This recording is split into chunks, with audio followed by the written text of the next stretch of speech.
Hello বন্ধুরা, আজকে আমি এই যে প্রতিদিনের মতন রান্না করেছি ভাত, আর এই যে এখানে বোথের শাক, এটা হচ্ছে কাটা মাছের ঝোল আলু দিয়ে, আর এখানে হচ্ছে খাসির মাংস,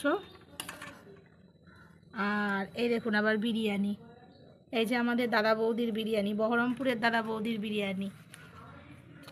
এই দেখুন দাদা বৌদি বিরিয়ানি হাউস। এই বিরিয়ানিটা এদের দোকানের দাদারা অপূর্ব সুন্দর করে, দারুণ খেতে করে।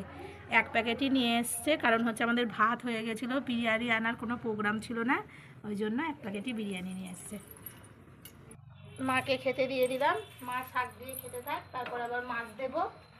আর বিরিয়ানি আমাদের এক প্যাকেট আনা হয়ে গেছে, কারণ ছেলেই বেশি বিরিয়ানিটা ভালোবাসে, আমার অত ভালো লাগে না, আর ওর বাবা একটু খাবে, আমার ভাতই ভালো। ভাত মাছ সব খাওয়া হয়ে গেছে, এবার এই যে বিরিয়ানি আর মাংস দিয়ে দিয়েছি, ওর বাবা খাচ্ছে, খুব ভালো খাচ্ছে।